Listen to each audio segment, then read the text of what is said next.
Bueno, jóvenes, buenas tardes. Comenzamos la clase del día de hoy. Bueno, vamos a compartir la pantalla. Bueno, primeramente comentarles de que para esta semana tenemos el control de lectura de la unidad 1, ¿ya? Para que la puedan realizar. La misma va a estar vigente desde el día de mañana, control de lectura, ¿no? El día sábado, desde las 1 de la madrugada hasta el día domingo hasta las 23:59. ¿Ya? Son 5 preguntas, así que creo que no va a haber mucho problema con esa evaluación. No he agregado las preguntas, pero en el transcurso de más tarde lo hago. ¿Me escuchan? Hola, ¿me escuchan? Mi pregunta es el chat. Buenas tardes, dicen, sí, se escucha. Ok, ya. Hoy día, en realidad, vamos a ver ya el contenido de la unidad, no digo 3, pero sí, de acuerdo al contenido del pensum de temas, sería la unidad número 2, que sería comercios y actos de comercio. ¿Ya? A ver, esto va a estar habilitado recién la próxima semana, pero vamos a ir viéndolo un poco. ¿Ya? A ver, yo creo que no voy a traerlo de ahí, lo voy a ir viendo desde la diapositiva. Yo realizo, ok, acá. Esto solamente a manera de introducción, esto es importante que ustedes sepan cómo se constituye una empresa, pero no, y cuáles son las obligaciones que las empresas están obligadas a realizar de acuerdo a ley. A ver, comercio y actos de comercio. Aquí en esta unidad vamos a ver justamente todo lo que hace referencia al Código de Comercio, el también llamado CC, ¿no? El Código de Comercio estipula y distingue quiénes son los categorados, aquellas personas naturales o jurídicas que se pueden denominar comerciantes, ¿no? Y que ejercen la actividad de comerciante. A ver, acto de comercio. Comercio, ¿qué es el comercio? Es la actividad económica que tiene por objeto la interpretación entre productores y consumidores para facilitar la distribución de mercadería de diversa especie, comprando y vendiendo en el lugar. Tiempo, calidad, es decir, bajo este concepto se actúa como intermediario entre la producción y el consumo. Ya esto, y el consumo. Y es a ver, cuando hacemos referencia a, entonces el comercio no es más que un intermediario entre el productor y el consumidor, pero en este caso sería el consumidor final. El productor que transforma la materia prima en producto terminado y que en este caso no lo comercializa directamente, sino lo comercializa a través de los comerciantes minoristas, se podría decir, ¿no? Al consumidor final, que serían las personas y empresas. A ver, por ejemplo, podríamos tener la empresa azucarera San Aurelio, por ejemplo, ¿no? Ellos compran materia prima, que es la caña de azúcar, ¿no? La procesan y elaboran, lógicamente, lo que conocemos nosotros como azúcar ya comestible, cristalizada para el consumo cotidiano por las familias de, bueno, Bolivia y el mundo, digamos, ¿no? Porque ellos pueden también exportar este producto a otros países. Pero ellos no se dedican a vender de forma minorista, es decir, de forma directa al consumidor final, porque ellos se dedican, en este caso, a producir el azúcar y no van a estar poniendo tienditas para vender por kilo y demás. Entonces ellos lo que hacen justamente es producir el azúcar y tratar de colocarla, ¿no?, a los minoristas a través de grandes cantidades, que sé yo, 50, 60, 100 quintales alrededor, y ellos se encargan en este caso de hacer la venta minorista. Ahora, el comerciante generalmente es el que gana más. El productor, por ejemplo, establece su costo de producción, le aumenta una utilidad y para de contar, ¿no?, los impuestos y hace la entrega del mismo al comerciante. En cambio, el comerciante, una vez recibido el precio de compra de fábrica, es el que realmente le sube hasta un 50% en relación al precio en el cual fue adquirido. Si yo compré el azúcar, por ejemplo, de fábrica, el kilogramo a 3 pesos, pues tranquilamente yo lo puedo vender el kilogramo afuera a 5, ¿no? Que es lo que realmente se vende ahora, 5 pesos, imagínense. Entonces, de 3 a 5, hay 2 bolivianos que prácticamente casi sería el 50% del costo del comerciante. Es por eso que el comerciante generalmente es el que gana más. Es por eso que en la conceptualización de comercio se hace referencia de que el comerciante es aquel intermediario entre el productor y el consumidor, o el que va, en este caso, a consumir ese producto no fabricado. Podemos hablar también de otro tipo de ejemplos como las empresas manufactureras, en este caso se dedican a fabricar puertas, las empresas que se dedican a fabricar productos, qué sé yo, de muebles como mesas, sillas, y que van distribuyendo, en este caso, en los mercados, ¿no? En los mercados. Por ejemplo, que se yo, una cantidad de mesas y lo entrego, digamos, a un mercado minorista y ellos son los que comercializan los mismos. Bueno, entonces, ya he definido qué es el comercio, pues podemos decir que dentro de la rama económica al comercio se lo llama distribución, ¿ya?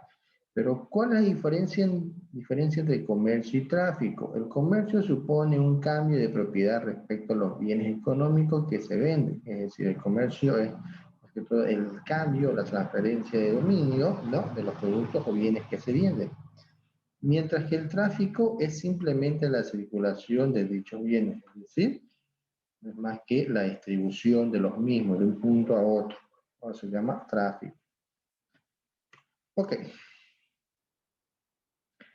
¿Cuántas clases de comercio existen? Y existen tres: el comercio interior y exterior, el comercio de exportación y exportación, el comercio al por mayor y al detalle. ¿Ya? ¿Qué es el comercio interior y del exterior? El comercio interior es aquel que se realiza, dice, entre individuos y lugares de la misma, en este caso, nación. Ejemplo, un comerciante o empresa industrial de La Paz con otro comerciante o empresa de Santa Cruz.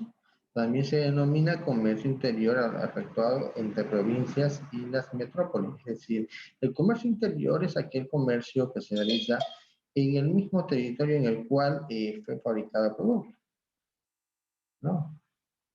San Aurelio fabrica el azúcar en Santa Cruz y la puede prácticamente distribuir, ¿no?, a través del tráfico a la ciudad de La Paz, y en La Paz consumir ese mismo producto. Es un comercio interno.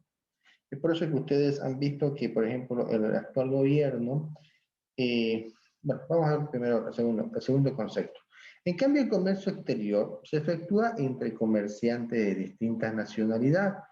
Pongamos por caso argentino y un peruano, cuando las transacciones se llevan a cabo entre dos o más naciones, como ocurre en la actualidad, este se denomina comercio internacional. Entonces, comercio exterior.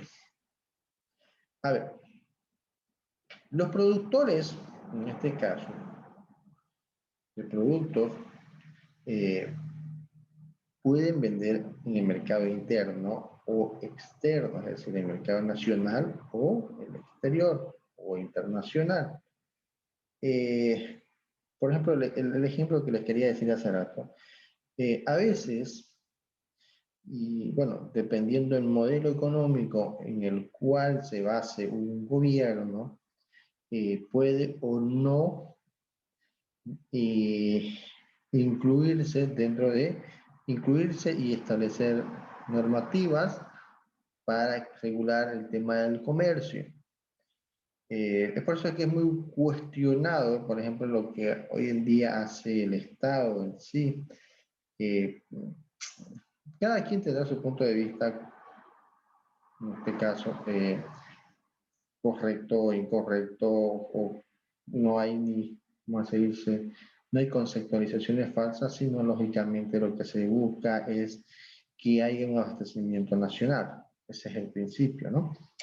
Por ejemplo, el actual gobierno restringe ciertas exportaciones de productos. ¿Para qué? Dice, para poder salvaguardar y garantizar el abastecimiento del mercado interno, del comercio interno. Eso es importante, ¿cierto?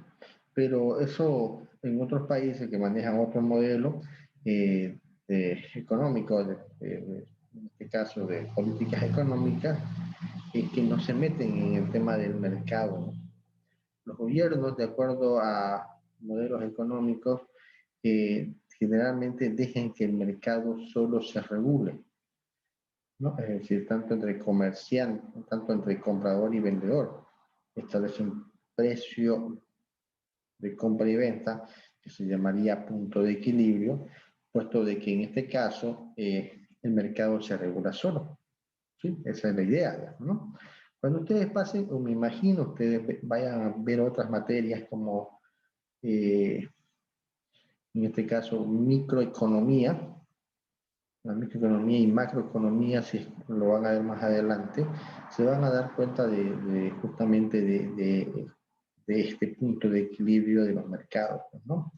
En el cual tanto el comprador como el vendedor se sienten satisfechos, uno en pagar el precio que demanda ese producto, y el vendedor se siente satisfecho en cobrar el producto que está comercializando, es decir, ambos quedan satisfechos, por eso se llama punto de equilibrio.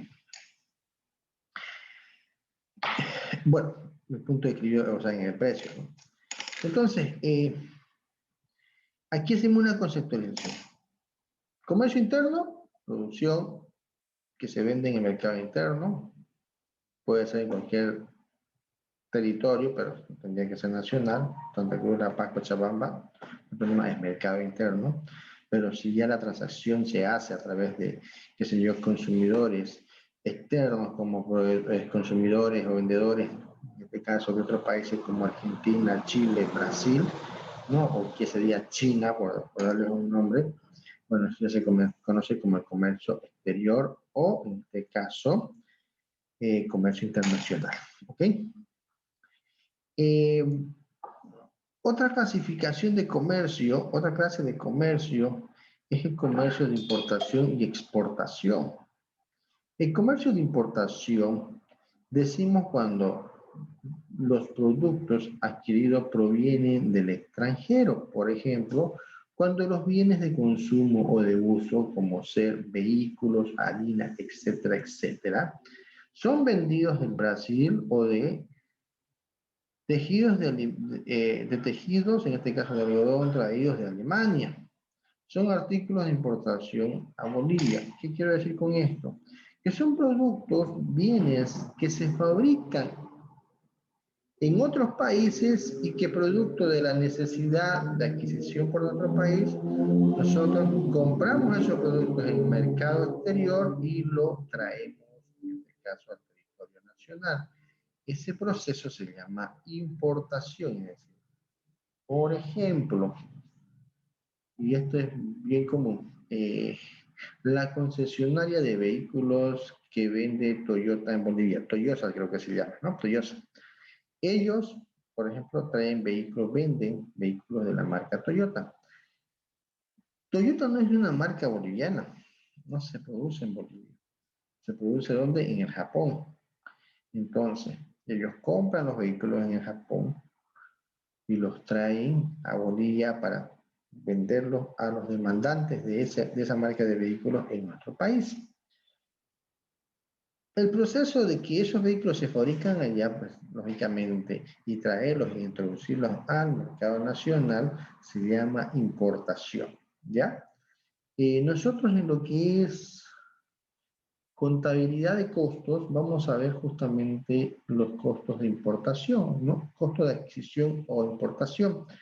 ustedes van a ver, todo ese proceso, por ejemplo, se contabiliza porque se generan valores y erogaciones que la empresa hace para adquirir esos productos. Y nosotros dentro de la contabilidad vamos registrando, ¿no?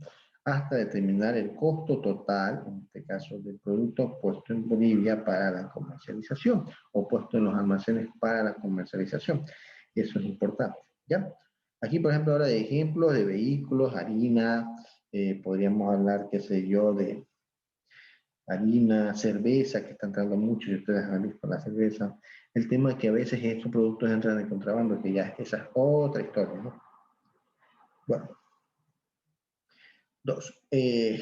Cuando hablamos de importación, hablamos de los productos que están legalmente importados, introducidos a Bolivia y que legalmente hayan pagado los tributos, ¿no? Eso se llama importación. Si entra un producto a Bolivia y no pagó los tributos, pues se llama, en ese caso, se llama contrabando y eso es un delito, ¿no? Pero aquí estamos hablando de importación legalmente.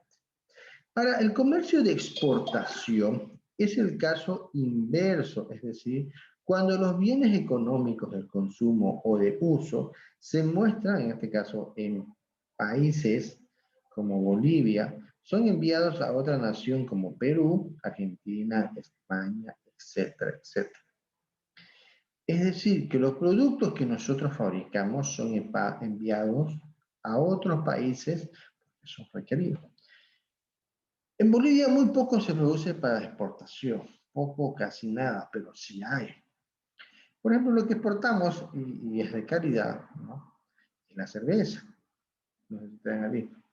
La cerveza paceña, por ejemplo, es la que se exporta a Alemania, se exporta a Europa, se exporta a otros países. Son productos que se fabrican en Bolivia y que, producto justamente de la demanda de esos países, también se destina una cantidad de la producción para el mercado, en este caso, del exterior. Pero en esa operación se le llama exportación, ¿ya? Todo eso igual se contabiliza. O sea, ya vamos a ver en la parte contable cómo es el proceso. Lógicamente que nosotros, en la materia que estamos llevando, que es contabilidad básica, no vamos a entrar a ver todos esos procesos de registro. ¿Por qué? Porque obedece a cursos de contabilidad un poquito más avanzados, ¿no? Cuando les toque como contabilidad intermedia, podrían ver esa parte, o contabilidad de costos, ¿no? Costos de exportación. Ahí van a ver bien a detalle esto, y bueno, lo importante es que ustedes conozcan cuál va a ser el procedimiento de contar y demás. Pero todo va a ir gradualmente de acuerdo, lógicamente, al avance y cronograma de contenido analítico de cada una de las materias, ¿ya? Aquí solamente estamos haciendo las menciones, para que ustedes tengan un breve conocimiento de lo que nos referimos a los actos de comercio.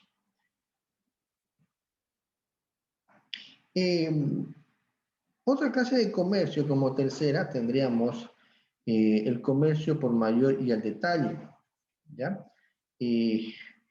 El comercio por mayor es el que se hace en grandes cantidades o escalas. Ejemplo, 100 vehículos, 400 toneladas de arroz, etcétera, etcétera. Cuando hablamos de comercio, esto puede ser lógicamente para mercado interno o externo, pero este comercio por mayor se denomina ventas voluminosas, ¿ya? Por ejemplo, las empresas manufactureras no les interesa vender al por menor o al detalle, ¿no? A ellos les interesa vender al por mayor. ¿Por qué? Porque ellos se dedican a producir, no a vender, ¿no? Para eso existen otros agentes, en este caso, que intervienen en el comercio, que serían los comerciantes, pues, ¿no?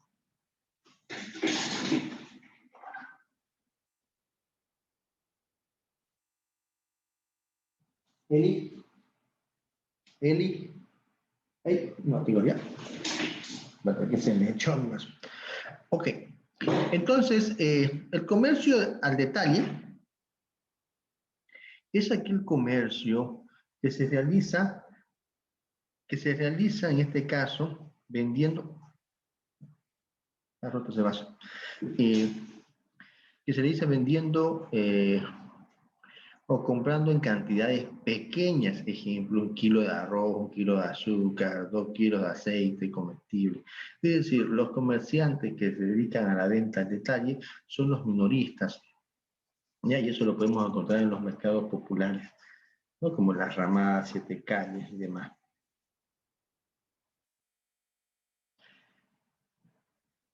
Ok. Sigamos. El comercio está reconocido por disposiciones legales, en este caso, por el Código de Comercio, ¿ya? El artículo 6, en este caso del Código de Comercio, establece que el comercio, como cualquier actividad u ocupación lícita en Bolivia, se halla, en este caso, reconocida por el Estado a través del Código de Comercio, como le dije, en el artículo 6, y los actos y operaciones del mismo, es decir, que los reconoce. Pero ¿por qué reconoce el Código de Comercio, ¿no?, a los comerciantes y la actividad, en este caso, de intermediación? Porque a partir de las operaciones comerciales van a nacer los tributos y las obligaciones. Por eso es que al Estado le interesa ya normado el acto de comercio, es decir, aquella persona que realice la intermediación de bienes o servicios será denominado comerciante, y eso lo establece el artículo 6 del Código de Comercio, ¿ya?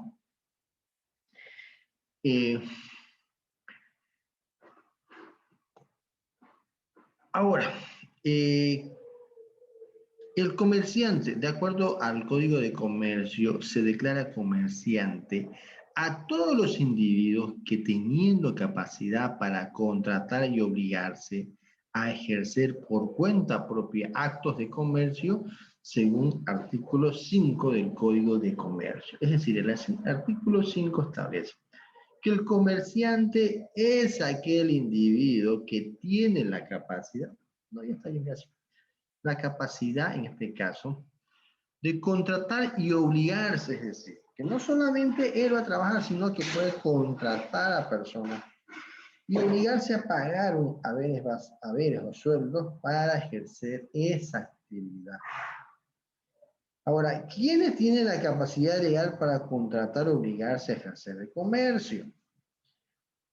El Código de Comercio establece que los mayores de edad más de 21 años, menores inmarcados o habilitados de 18 años, es decir, menores inmarcados o habilitados. A ver, cuando hablamos de que una persona que tiene 21 años puede ejercer actividad de comercio porque la ley lo faculta y el Estado, lógicamente, le da la potestad para poder tener la capacidad de contratar y obligarse a pagar los tributos al cual están cansados, ¿no? Y puede realizar las actividades económicas una vez que esa persona haya cumplido 21 años. Un menor de 18, es decir, menor de 21, de 18 a 20 años, necesariamente va a tener que marcarse a las disposiciones para poder habilitarse, es decir, un tutor y demás, ¿no? Pero bueno, eso obedece lógicamente a otra figura legal. Ya eso ya es un tema legal, pero aquí lo establece directamente así, el Código Comercio, ¿no? Los mayores de edad de 21 años, mujeres casadas conforme a las previsiones del Código de Familia, y comercio por ambos esposos, salvo que uno de ellos sea solamente auxiliar o dependiente del otro. Es decir, que tiene que haber un representante y el otro tendría que ser un dependiente o auxiliar o socio, ¿ya? Los menores embarcados ya están emancipados, es decir, si son casados ya se emancipan, en este caso de los padres, automáticamente, o autorizados legalmente por el padre o tutor, es decir, a través de una carta de autorización, donde el padre se hace responsable de las obligaciones de este menor en el caso de que no pueda cumplir con sus obligaciones. ¿Ya? Ok. ¿Quiénes están impedidos y prohibidos para ejercer el comercio en Bolivia?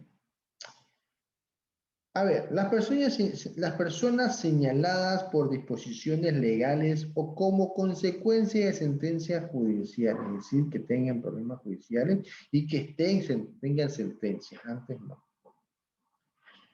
Los quebrados que no hayan obtenido rehabilitación. En este caso, personas que hayan tenido antecedentes de tener empresas en ese rubro y que, en este caso, hayan tenido problemas, digamos, ¿no? Y que no hayan sido rehabilitados. Eh, los directores, administradores, gerentes o representantes legales, así como los síndicos de las sociedades declaradas en quiebra, culpables o fraudulenta por el tiempo que dure la condena. O sea, en este caso, si es que estas personas han sido tipificadas como culpables de quiebras, ¿no? De las instituciones a las cuales ellos pertenecían. También están inhabilitados los funcionarios o empleados públicos de entidades oficiales o semioficiales en relación de actividad que tenga vinculación con las funciones que ejercen en el área pública. Por ejemplo, si yo estoy trabajando en el Servicio de Impuestos Nacionales, ¿no? Como fiscalizador, yo no puedo ejercer, en este caso, mi profesión de contador o auditor. ¿Por qué? Porque estoy ejerciendo un cargo público. Lo mismo si soy abogado y demás. Es decir, aquella persona que figura como funcionario público no puede ejercer o se encuentra inhabilitado o impedido para ejercer, en este caso, una profesión, su profesión a la cual fue formado. ¿Por qué? Porque pueden haber conflictos de intereses en ciertas situaciones. Eso es importante y la ley SACO lo establece. La ley de control gubernamental establece justamente sanciones bajo estas tipificaciones de inhabilitación o prohibiciones establecidas por el Código de Comercio.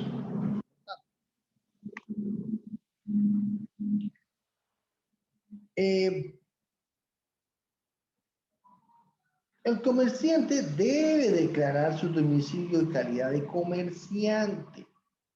Tengan establecimientos o locales de comercio abierto al público, dirección, calle y número.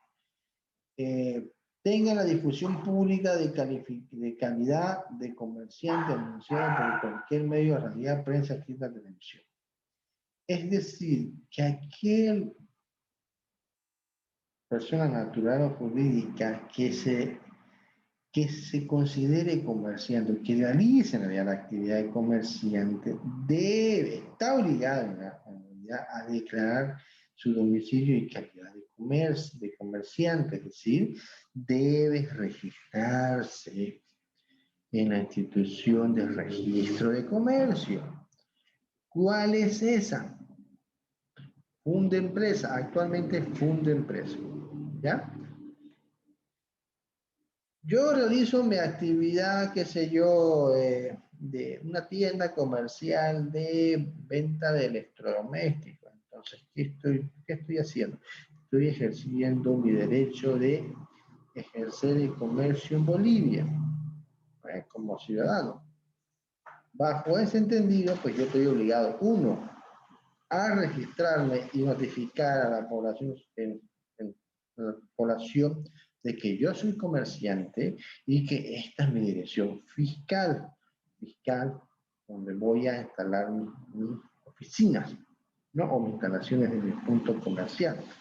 Eso es importante, ¿ya? Tenga establecimiento local de comercio abierto al público, dirección, calle y número, ¿no? Difusión pública de su calidad de comerciante anunciado por cualquier medio radial, prensa, escrita y televisión. Antes era a través de la prensa, generalmente, que era lo más barato. Es decir, la sociedad, qué sé yo, de auditores, auditores tributarios, SRL, fue creada bajo este instrumento de constitución. Entonces, ok, Fundempresa te dice, tienes que publicarlo, tienes que agarrar un periódico y publicarlo, publicar toda esa acta de constitución y decir, bueno, señores lectores, o comunicar a la opinión pública, señores, se ha creado esta empresa. Y ese periódico tenía que llevarlo como requisito de que cumplí con esa justamente publicación y difusión, esa condición, a Fundempresa para poder registrarme como comerciante, ¿ya?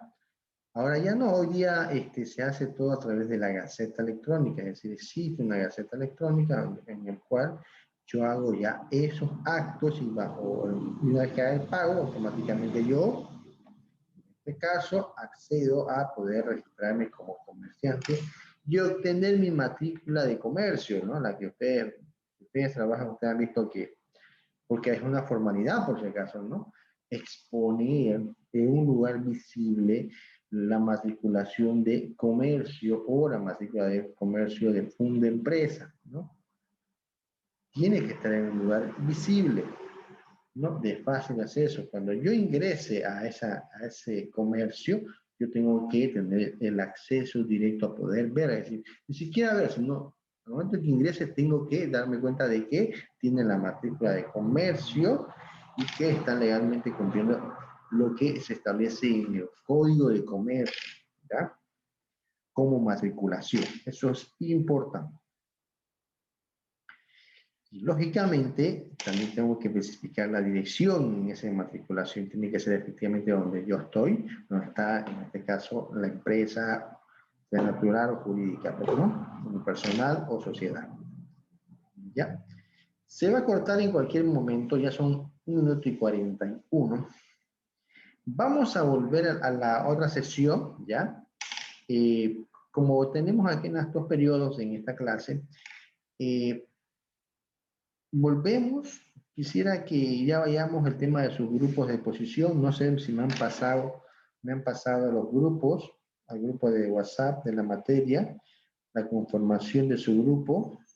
Y si pueden en línea, ahorita aquí en clase, me pueden decir para una vez ya ir asignándole los temas, ¿ya? Porque la próxima semana, el próximo viernes, ya tendría que comenzar a exponer. Por lo menos a los primeros que ya se han registrado, ¿ya? A ver, contabilidad básica. Me pasaron Shirley, Lidia Delgadillo y Juliana Cruz. Nicole, Fernanda, Shirley y Yamil. Solamente 2 grupos han realizado la conformación. A ver, vamos viendo, ¿ya? Voy a desconectar porque en cualquier rato se va a desconectar esto automáticamente. Entonces, me desconecto y me vuelvo a conectar, ¿ya? Bueno, hasta más arriba.